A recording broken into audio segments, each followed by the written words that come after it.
Welcome to the Positive Pants Podcast. Mindset, motivation, and inspiration to help you find your positive pants. Let go of negative thinking and stop living for the weekend. With your host, Fran Excel. Welcome to the show. As always, it's Fran Excel Mindset Coach, helping you find your very own pair of positive pants so you can get out of your own way and live a life that you love. So excited about this one because I'm getting in early.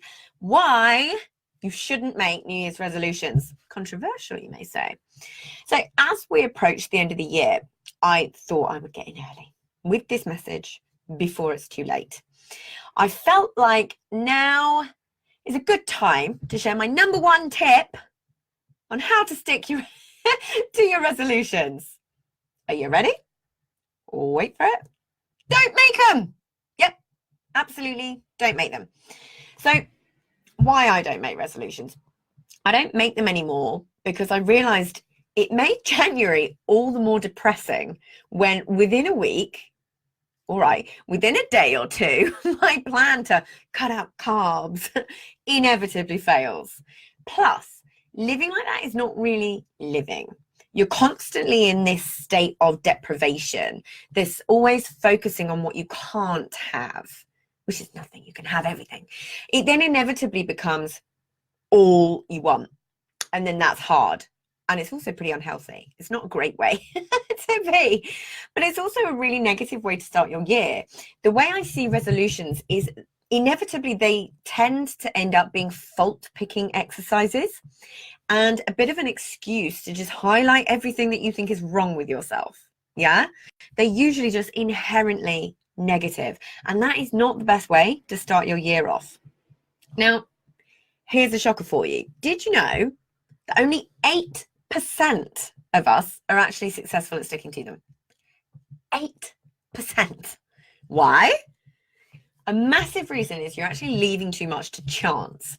Resolutions tend to be a lot more fluffy. They tend to be either not specific enough or not measurable in any way.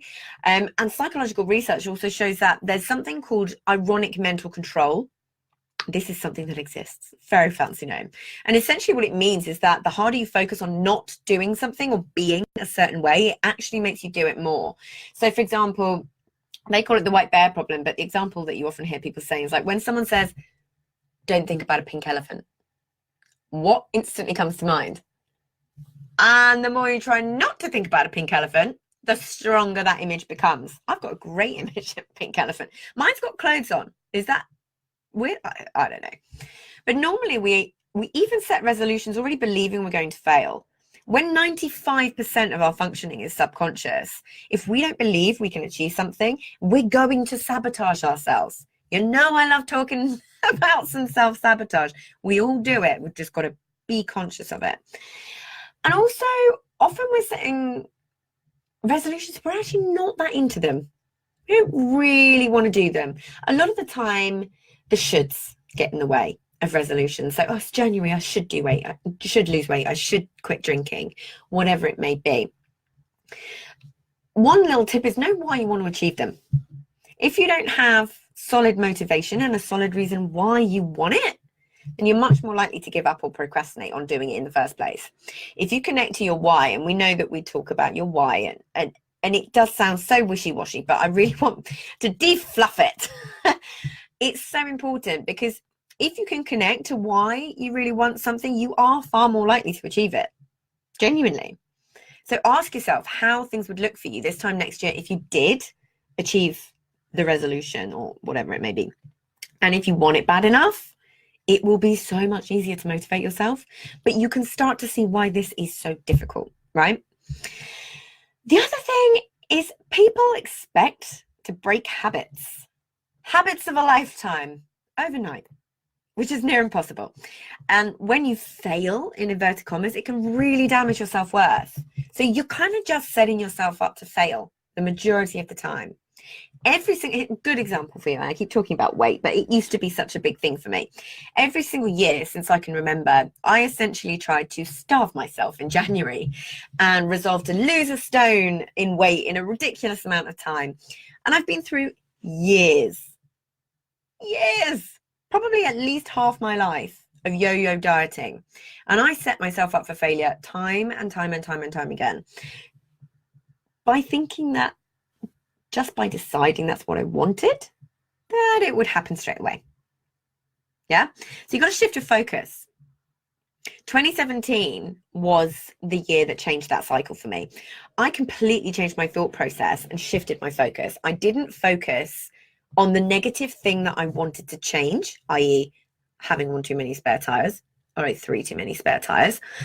And I made a conscious decision for it to be about my health. I wanted it to be more healthy. I've been really struggling with arthritis, and I still do, and something called, here's a mouthful for you, patellofemoral pain disorder. Okay, it's pain in your knees that's constant. So I was always uncomfortable and in pain, and something needed to change. And one of the only ways to improve those symptoms is exercise. So I said at the beginning of the year that I wanted to find an exercise I could do to improve the pain. You know, I was in my mid-30s and I couldn't run for a train. It was ridiculous. So that was my focus. And a nice little 20-pound weight loss was added to the bonus that came with it. Yeah?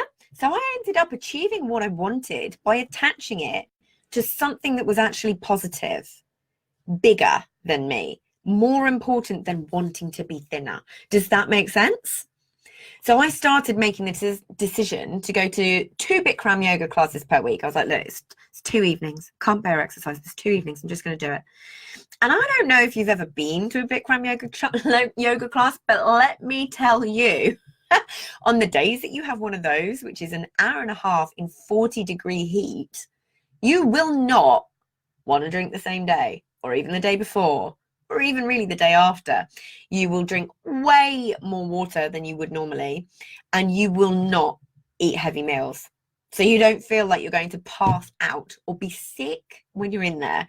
So you'll naturally start making these much healthier choices with 0 effort. Yeah? Does that all make sense? So what I want you to do, and this is a nice follow-on from the episode, how to set goals that actually work for you, but make goals instead of resolutions. Pick positive goals, specific, measurable, achievable, realistic, but do not be afraid to dream big. Goals, ideally, that directly conflict with what you do want to change or give up, like the example I was giving you, and also allow you to create the new positive habits that you want to with far less effort. Yeah, you've got to remember you are breaking old habits and forming new habits, and that does not happen overnight.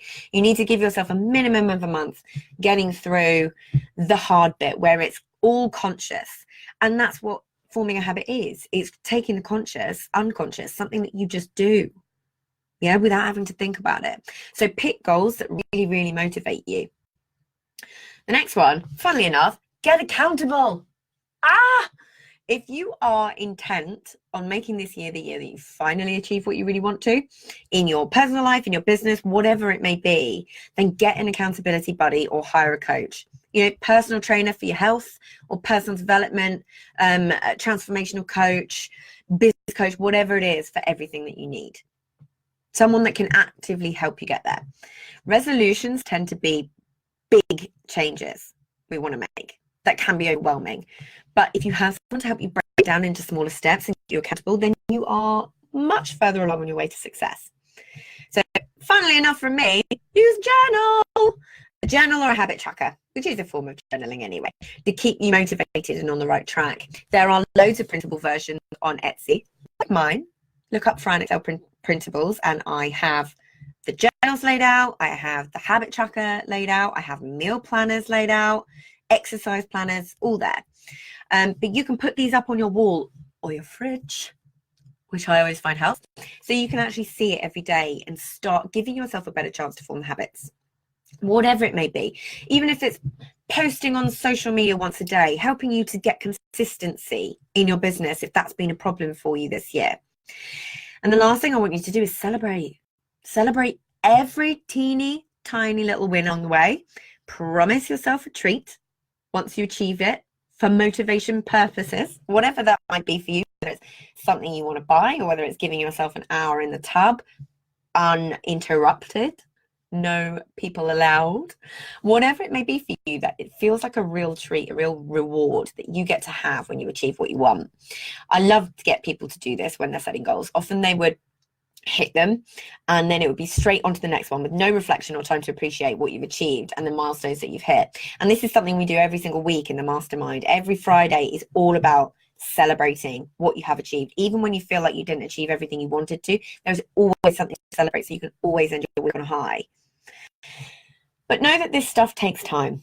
You do have to push through the hard bit to create the new neural pathways that allow you to form the new habits that you need, and then get to the good stuff where it all becomes so much easier. It just becomes something you do. Give yourself that time and understand it's not supposed to be an overnight shift. It will be hard. It will be effort. But if it's worth it, then you stick with it and appreciate that what you're doing is retraining your brain. Yeah, you're creating new habits, creating new neural pathways, and know that eventually it will become second nature. That's how it works. And if you want a head start with this, then perfect timing. Then book your ticket for the 5th of January for the Positive Pants Planning Live. Go book it now. The next 3 full price tickets purchased will get a bonus of a 45-minute one-on-one call with me. And if you have been feeling stuck, frustrated, overwhelmed, or procrastinating in your business in 2018, and you know that you're what's standing in your way and you're self-sabotaging, then this is the event for you. Have a think about where you'd be in your business without that annoying inner critic telling you you can't do things. What could it do to your income if you actually took action after action without that self-doubt and imposter feelings holding you back? What could being free from overwhelm and procrastination actually bring into your life? Would it be more freedom, more income, just more calm? That'd be nice, right? So on the day, we're going to be taming those pesky but inevitable mindset gremlins that have been holding you back, get you looking at things differently and setting you up for success in 2019. You will, of course, learn my tried and tested methods to bust all those pesky gremlins. And you'll end the day with your positive pants firmly on, a full plan for 2019 and feeling, if I do say so myself, fan-flipping-tastic. And I may even share a little Prosecco with you. A little guilty pleasure. 5th of January doesn't count in dry January, right? It's the week after. Yeah, I'm sure it does. So here is to a great 2019. Get in there early. I hope that was really, really helpful for you and a little bit of a different way to look at it going into 2019, because we all do this. It's the definition of madness, isn't it? We keep making the same mistakes. We keep repeating the same behavior and expecting things to be different. This year is the year that changes. Whoop, whoop. So I hope to see